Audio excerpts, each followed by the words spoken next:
everyone, welcome to InsightsByRish. In today's video, we are going to implement a disease diagnosis system using random forest classifier. This is kind of machine learning project where we are building a disease diagnosis system that will help us to diagnose the disease depending upon the dataset that we feed to that model. Now for this particular project, I am going to make use of this dataset of disease prediction from Kaggle. I will provide the link of this dataset in the description box. Do check that. Now in this dataset, we have two different files. One is training CSV and the second one is testing CSV. We are going to make use of both these files. So after downloading this dataset, I have also loaded both these files of testing CSV and training CSV in this Google Colab environment, as you can see. So let's start the implementation part now.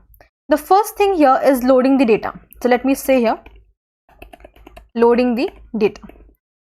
So the first thing that we will start with is importing the libraries. So let me say here, importing the libraries. First we will import pandas here with an alias of PD. Then we will also import warnings to ignore all the warnings, basically all the unnecessary warnings that the Google Colab gives us. And then I will say warnings.filter warnings ignore. And the other libraries we will import as per the necessity whenever required, basically. Fine. So let's run this for now. After that, we will try to load both the data frames here, the training as well as the testing. So let me say here train.df, in which we will load our training CSV. So I will say here pd read CSV.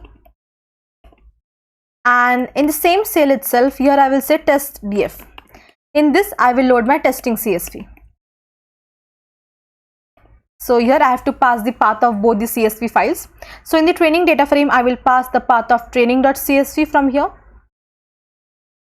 And in test_df, I will pass the path of this testing.csv from here. Let me paste it here. So let's run this cell. And then we will print the dimension of both the data frames here. So let me say here print. Here I will say training set dimension. And here I will say train_df.shape. Then I will say testing set dimension. And here I will say test_df.shape. Let's run that.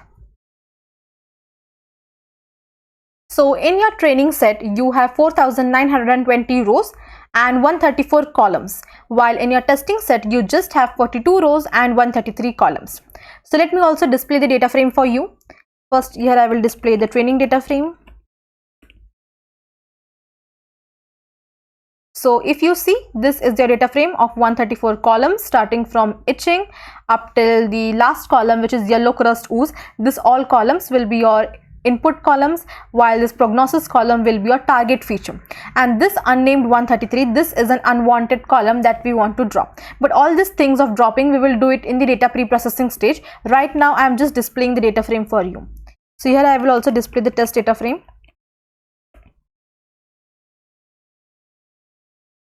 So as you can see, in your testing data frame as well, you have all the same columns starting from itching up till yellow crust ooze. That will be your testing set X test, while the prognosis will be your Y test. Fine. So after displaying this data frame, we will start with the data pre-processing stage. So let me say here second stage, which is of data pre-processing. So in this data pre-processing stage, the first thing that we want to do is dropping unnecessary columns, or we can say dropping unwanted columns, basically. So first we will drop the columns from training data frame. So I will say training_df.drop. Then I have to provide the column names here. So the columns that we don't require from the training data frame is only a single column, which is unnamed 133. So I will copy the column name from here itself and I will paste it here. And then in order to make the changes permanent, I will say in place is equal to true. So this was for the training data frame. The same thing we also have to perform for the testing data frame. We basically don't have to drop the column, but what we have to do is we will create a ytest variable here. And in this ytest, we will store the prognosis column from the testing data frame, not from the training, but from the testing data frame. Fine. So in the ytest, here we will set test_df and then the column name prognosis. Fine. I have mentioned 2 square brackets here because I want to store this data in the data frame format and not in the array format. And after loading this prognosis column into the ytest variable, now we can delete this column from the testing data frame. So here I will say test data frame dot drop columns, and I have to provide the column name here, which is prognosis. So I will paste it here, and then I will say in place is equal to true. Let's run that. And now we will try to display the data frame again. So let me say here training data frame dot head. Now you can see we don't have this unnamed 133 column in our training data frame. We just have the input columns up till yellow crust ooze and the target feature, which is prognosis. And let me also display the testing data frame here. Even for the testing data frame, we don't have that prognosis column here. We just have the input features. And if you say here ytest, let me just say here ytest, in that prognosis column from the testing data frame will now be present in this ytest variable, as you can see here. Fine. Now this prognosis column has been stored in the data frame format here because we have given 2 square brackets here. If you would have given just a single square bracket here, then it might have stored the data in the array format and not in the data frame format. That will still do, but it's better to store the data in the data frame format. So let me just hide this. After doing that, let's check for the null values here. So let me say checking null values. It's actually the comment. So here I will say train data frame dot isNA dot sum. Just a minute. So let's run that. So we don't have any null values in any of the column of the training data frame. The same thing we will again check for the testing data frame. So let me say test underscore df dot isNA dot sum. Let's run that. Even for the testing data frame, we don't have any null values. So after this data pre-processing part, the third part that we have to do here is specifying the training and the testing set. So let me say here specifying the training and testing sets. Now we have already specified the ytest here, as you can see. So ytest is already specified here. The other 3 parts that we have to specify here are the xtrain, ytrain and xtest. So let me say here xtrain. Now in this xtrain, we will have all the columns from our training data frame. Let me just scroll up. So from this training data frame, from itching up till the yellow crust ooze, all these columns will be included in your xtrain, but only this prognosis column will be included in the ytrain and not in the xtrain. So for xtrain, what we have to do, we have to include all the columns up till yellow crust ooze. So the easiest way to do that is just drop the prognosis one. So let me just say here train data frame dot drop columns and just say here prognosis, so that apart from the prognosis column, all other remaining columns will get included in this xtrain variable. Fine. And then this prognosis column of training data frame will get included in the ytrain variable. So let me say here train data frame and from this prognosis. So from the training data frame, all the columns except for the prognosis are getting included in this xtrain variable, while the prognosis column, which is our last target feature, is getting included in the ytrain variable. And then we will create the xtest variable. Now xtest will be same as our testing data frame, because if you see this test underscore df, we already have all the input features here, starting from itching up till yellow crust ooze. We don't have any target feature here because we have already segregated the target feature in the ytest variable, as you can see here. So xtest is nothing but just the test underscore df. Fine. So this was about specifying the training and testing set. Let's run that. After doing this, the fourth task that we have to do here, or we can say the fourth stage of the project, is hyperparameter tuning. Now let me just say here hyperparameter tuning. So as you know, we are going to implement this project using random forest classifier. We have a lot of hyperparameters in that. So in order to choose the best value of all the hyperparameters, we are going to perform hyperparameter tuning using grid search CV. Let me also write that here, using grid search CV. So for that, first we have to import the library for of grid search CV. Let me say here, from sklearn.model selection, I will import the grid search CV module. Let's run that. Fine. Now going back to the hyperparameter tuning part, if you want to check what all hyperparameters you have in your random forest, so first we have to import the random forest. For that, let me also say here, from sklearn.ensemble, I will import random forest classifier. Let's run that. Now for checking what all hyperparameters we actually have in our random forest, what you can do, just put a question mark and then just say the module name, which is random forest classifier, and run that. You can see you have got a list of all the hyperparameters that you have in your random forest classifier algorithm. Fine. So to perform hyperparameter tuning, now we have already imported the grid search CV. So let's start building that. Here I will say a classifier. This is just a variable name. You can give it anything. In this classifier, we will load the grid search CV module. So I will say grid search CV. Now first, here we have to provide the algorithm name that you want to perform the hyperparameter tuning for. So here I will say random forest classifier. Now in this random forest classifier, there will be two constant arguments. They are not hyperparameters, but they are two constant arguments that will be present in any random forest classifier. The first one of that is njobs is equal to 1. This helps us in parallel processing, and the second one is random state is equal to 42. This helps us to keep the data same even after rerunning the cell. Fine. So these are two constant parameters, and after that we will put a curly brace, and here we will start providing or specifying our hyperparameters along with their values on which we want to test them. The first hyperparameter you have here, if you see, is n estimators. You can see the default value is 100. So we will say here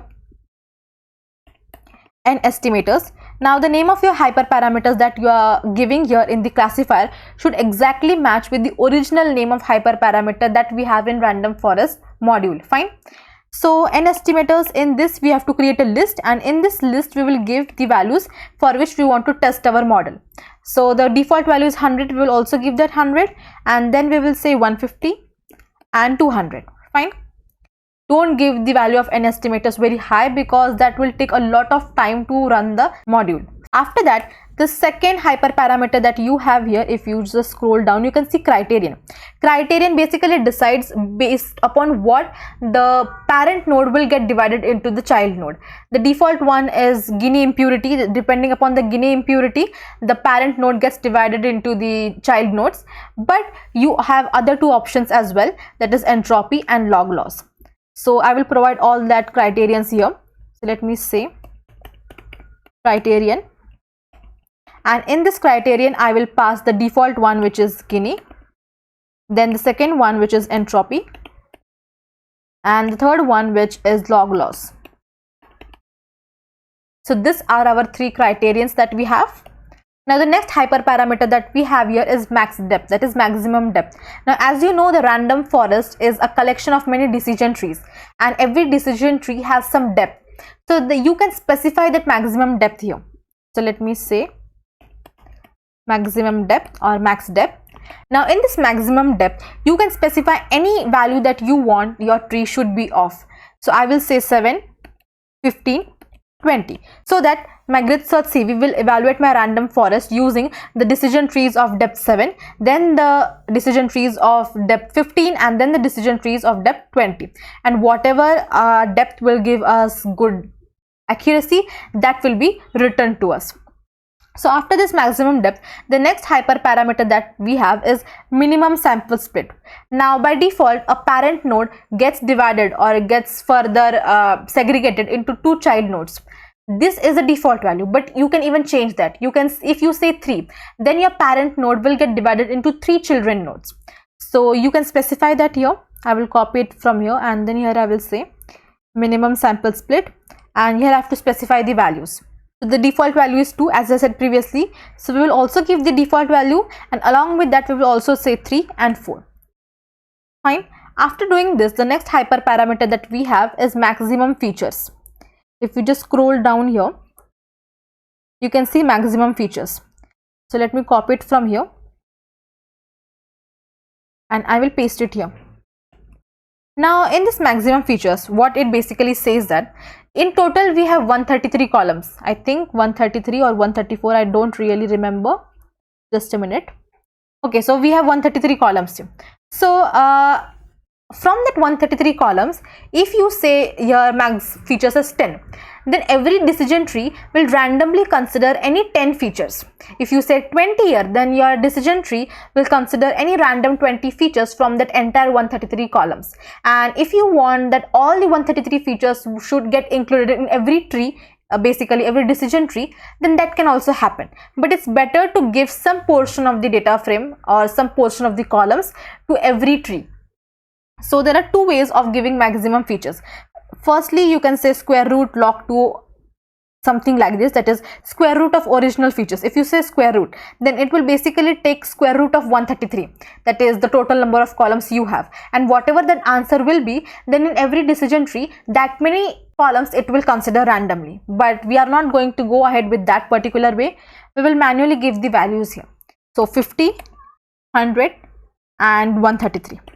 Now you know total value of the columns that we have in our data frame is 133. So we have specified that here. Other two values are 50 and 100. By 50, what we mean is every decision tree will randomly consider any 50 columns from the data frame. Then by 100, we mean that the decision tree will consider any random 100 columns from the entire data frame. Fine. And then 133 means considering all the columns. After maximum features, the next hyperparameter, if you see, other hyperparameters are none of our use, like maximum lift nodes and mean impurity decrease. These are all the unwanted hyperparameters. We won't tune that. Then scrolling down, you can see bootstrap here.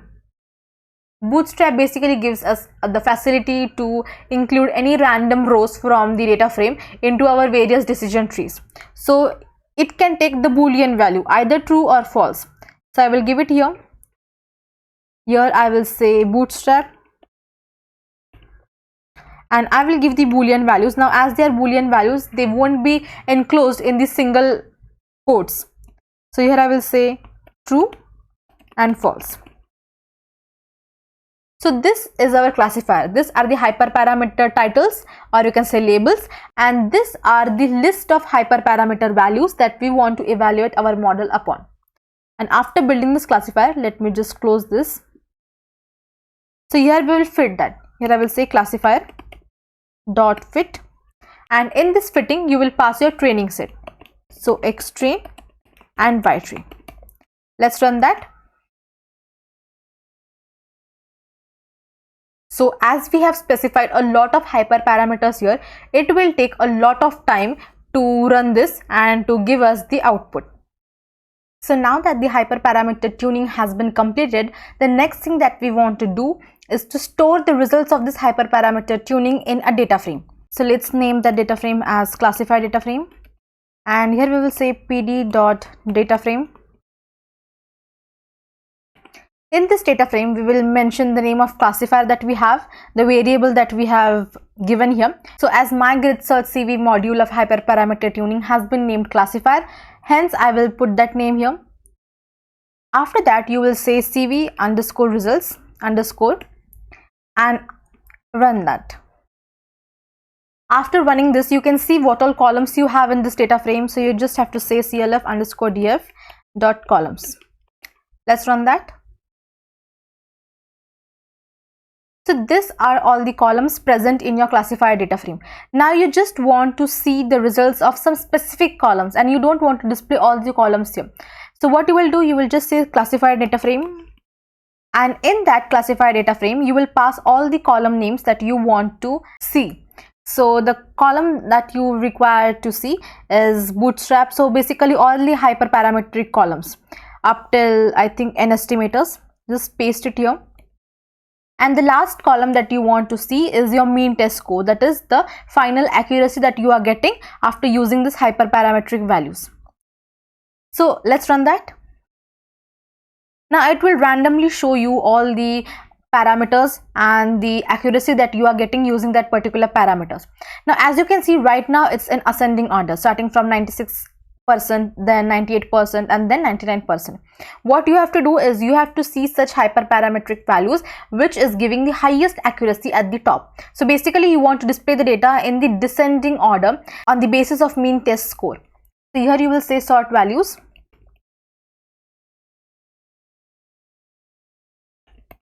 And in that sort values you have to give a by parameter, that is by what you want to sort the values. So I want to sort the values using the mean test score, so I will paste it here.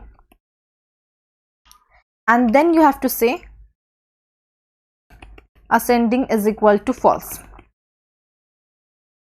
and then just say head, so that it will display you just the top 5 rows. So as you can see, now it's displaying you the mean test score of 100%. And you have different combinations of hyperparametric columns here. You can see using different combinations of parameters, you are still achieving the mean test score of 100%. So you can use any of these hyperparametric combinations. We will go with the first one. So this was the third stage of hyperparameter tuning using grid search CV. Now the fourth thing that we have to do here is building the model. So let me say a fourth, building the model. Just a minute. So now we are going to make use of random forest classifier, as I already said. Now you have two ways to use this hyperparametric values while building the model. The first one is manually giving all the values according to what you have got here in your data frame, and the second one is directly extract the best parameters from the grid search CV, and we will go ahead with the second method. So here we will say best parameters, and in this we will name our classifier, which was classifier here, and here in this we will put the name of our classifier dot best underscore params, that is parameters. Fine. So it will give us the values of best parameter by automatically extracting it from the grid search CV module. Let's run that, and let me also display the parameters for you. So as you can see, bootstrap true, criterion Guinea, max depth 20, max features 50, minimum sample split 2, and n estimators is 100. So these are your best parameters. Now we will build the model by using this particular parameters. So here I will say model is equal to random forest classifier. Now in this random forest classifier, as I said previously, you have to give two mandatory parameters, which are n jobs is equal to 1, and the second one being random state as 42, and then you have to pass this dictionary of best parameters here. So let me just say to asterisk and best parameters.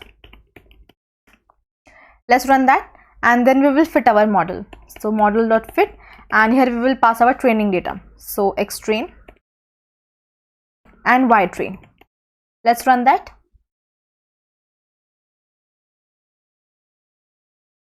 So after fitting this model, if you want to visualize your decision trees in the random forest, you can even do that using the plot tree module from sklearn. So for that we will first import the module. So going back to the initial cell, here I will say from sklearn.tree I will import plot underscore tree. Let's run that. This plot underscore tree module will help us to plot the decision tree that we have in our random forest. So going back to the plotting part, here I will say plot tree. Now in this plot tree, you have to give the location of tree. Now as you know, random forest is a combination of multiple decision trees. So you will be having n number of decision trees in your random forest. You have to specify that you want to visualize which particular decision tree. So let me say model dot estimators underscore, and here you will provide the index. If you say 0, then you are visualizing the decision tree present as 0th index. If you say 10, then you are visualizing the decision tree present at 10th index in the random forest. So whatever value you want to, you can just put it here. I will say 0, that is I want to visualize the first available decision tree. Then max depth. Now max depth basically means every decision tree in your random forest will have a lot of depth. It can have basically it will have n number of depth, but you cannot visualize the entire decision tree up till the last node. So you have to specify some depth here. If I say max depth as 2, that basically means it will visualize me with the first 2 layer of nodes. Fine. After that, I have to give feature names. So in the feature names, I will just say x_train.column. So I will pass the column names whatever I have as a feature names, and then I will say filled. Basically this is for filling the color, that is we want it to be filled with some color so that we can distinguish between them. And then after that I will say rounded is equal to true. Let's run that. So as you can see, it's showing me the first 2 layers of the child nodes. One, the main node, it is the parent node, but after that it is displaying me with the 2 layers of children nodes. Now as you can see, it's very compact and very small in size, so we have to manually increase its size using the matplotlib library. So going back to the initial cell, here I will import matplotlib. So import matplotlib.pyplot as plt. Let's run that. So coming back to this plotting part, here I will just say, before plotting the tree you have to change the figure size. So plt.rc_params, and here you will say figure.figsize, and then you can provide whatever figure size you want to provide it with. So I will just say 20,10. It's purely based on trial and error basis. Let's run that. It's actually fixed size. I missed a G here. Just a minute. So now you can see it's displaying you the tree in a larger format. So the initial node that you have is your parent node, and depending upon the Guinea impurity, it have divided it into the children nodes. Fine. This is just the tree present at the 0th index. If you change your estimator value, let me make it as 11. Let's run that. So when you change the value of your estimator, you can see even the tree has changed. Initially we had the stomach bleeding column here. Now we have unsteadiness column, which has got divided into 2 children nodes. If you change the estimator value to something different, more different, let me say 15. Now it is showing you the palpitations as the column which got divided into 2 different nodes. So this is how you can visualize different decision trees present in your random forest. Now let's try to see our model's accuracy. So here I will say print model accuracy. So here I will say model.score, and in this I will pass my testing set, which is x test and y test. And in order to display the accuracy in the percentage format, I will multiply it by 100. So here I will say multiply by 100. Let's run that.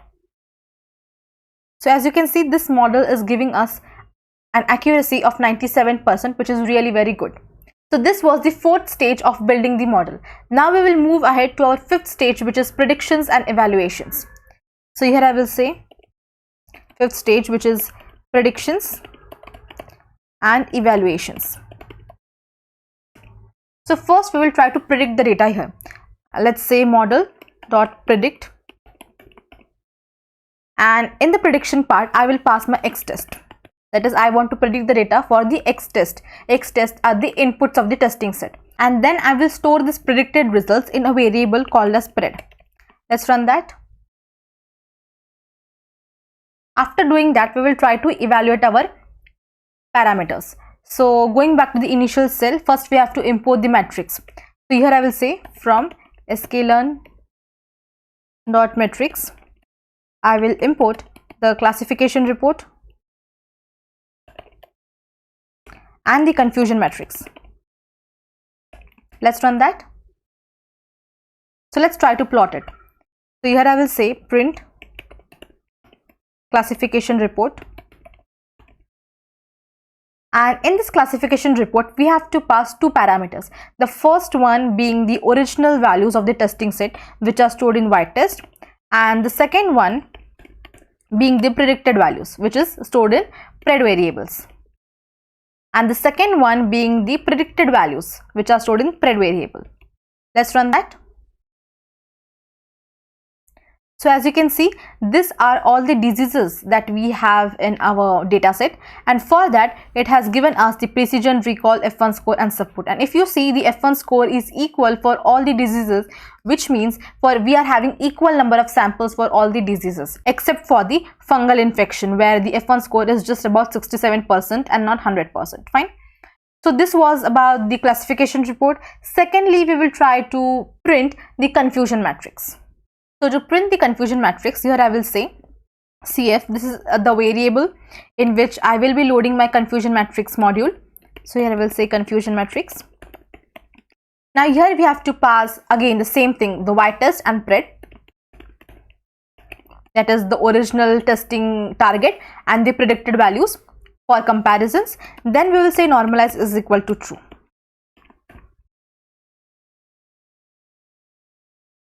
This helps us to display the data in the percentage format, and then we will make use of heat map to plot this confusion matrix, and for this we require cbun library. So going back to the initial cell, here I will import cbun as well. So let me say import cbun as SNS. Let's run that. So here I will say in the same cell itself sns.heatmap, and in this heat map I will pass my CF variable.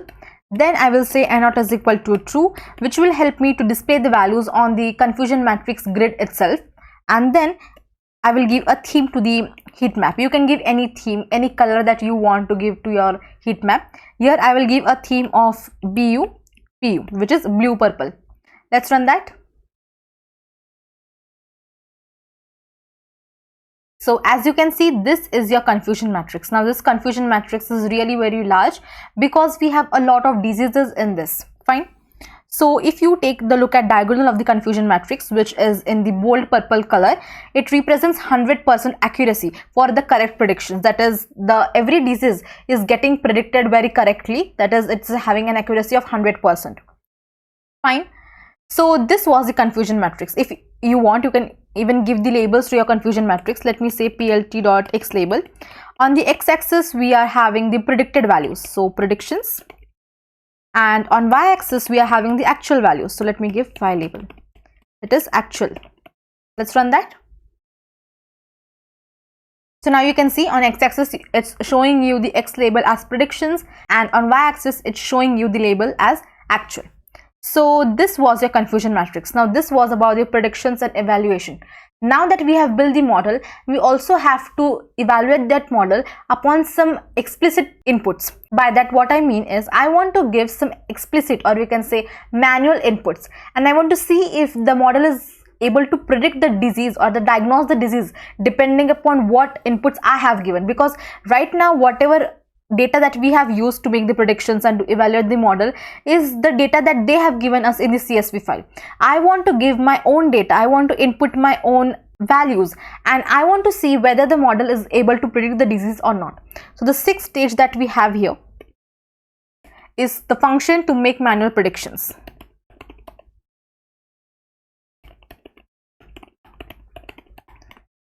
So here we will write a function that will be able to do manual predictions. That is, it will manually take the input from us, and depending upon that input it will diagnose the disease.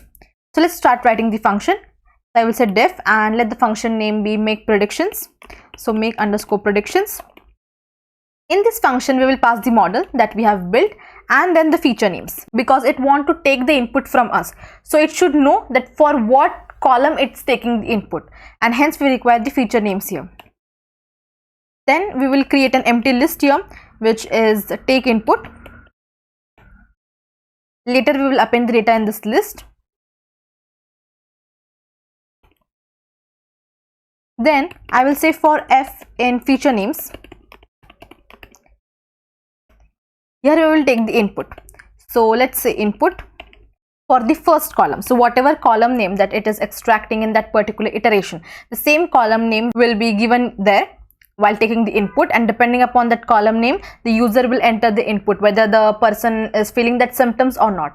So to make it easier for the customers, or you can say for the patients, you can give some legends here. So you can just say that if you're not feeling that symptoms, you have to say 0. So 0 means no. And then if you're feeling that symptoms, you will say 1, that is yes. So it will make it easier for the patients to input the data. And then a colon. So this will display the column name, and in front of the column name you have to either enter 0, which means you are not feeling that symptoms, and 1, which means you are feeling that symptoms. Fine. And you will store this inputs in some variable. Let's name that variable as value. And then you will append this value in your take input list. So here I will say take input. In this take input, I will say the column name, and in front of that column name I will append the value. So here I will say int. Now it's necessary for the value to be converted into the integer format explicitly, hence I have mentioned as int value. After doing that, outside the for loop, here I will say input data frame, and in this input data frame I will say pd dot data frame. Now here we will create the data frame out of this. So here let me say take input. So whatever inputs that we have given, that will be getting stored in the take underscore input list, and later we will create a data frame out of that. Then we will make the predictions here. So let me say prediction is equal to model.predict. Now in this model.predict, we have to pass that input data frame. So input data frame is nothing different than our testing set. So whatever testing set that we had initially, that was basically given to us by the Kaggle, that was the CSV file. Now this input underscore data frame is a similar thing like ytest, but this data frame will be created by us manually. Fine. And then we will return the prediction. So let me say here return prediction. Let's run that. So now we have to call this function. Before calling this function, we have to extract the feature names so that we can give it to the function. So here I will say feature names, and I will just say xtrain.column. So whatever column names that we have in our training set or testing set, you can name it anything. You can either say xtest.columns or xtrain.columns. Both will mean the same thing. And that feature names will be further passed to the make predictions function. So here I will say prediction is equal to, here I will call the function which is make underscore predictions, and in this function I will pass the model that we built and then the feature names that we extracted. Fine. And then here we will say print predicted prognosis. Just a minute. Then here I will say prediction at 0. Fine. So now let's run that. Also before running that, we actually made a mistake here. It's not for f in feature name, it's f in feature names. So we missed s here. Let's run that again. And now you can see it will take input for every column available in the data frame. So first it's asking about itching, like whether we have itching or not. If you don't have, you have to say 0. If you have, then we have to say 1. So let me say 0. After entering, so actually the issue is that we are storing the data in the dictionary format, but we have created a list here. So take underscore input is not a list, but it's a dictionary. So let's run that again. So here I will say 0. So after entering, it will take inputs from you for all 133 columns. So you have to sit and give all 133 inputs, and then it will give you the prediction. So let me give all the inputs here. So skin rash, no. Then you can say nodal skin eruptions as 1. You can give it anything. Then continuous sneezing, no. Shivering, yes. So you can give any either yes or no depending upon whether you are feeling that symptoms or not. Chills, no. Then joint pain, yes. So in such a way, you have to give 133 inputs. So let me give all 133 inputs and let's see what predictions our model is making. So after giving all the 133 inputs, as you can see, I have given all the 133 inputs here, either 0 or 1. It is predicting that the disease is dengue. That is whether I am feeling that symptoms or not. So depending upon that, it has predicted that the disease that the patient is facing is dengue. Fine. So this is how you can build the disease diagnosis system, where even after giving the manual inputs, the model is able to predict the disease. Fine. So you can try here with different values. You can give whatever values you want to, and you can see what disease it is predicting. Fine. So that's it for the video. Thanks for watching.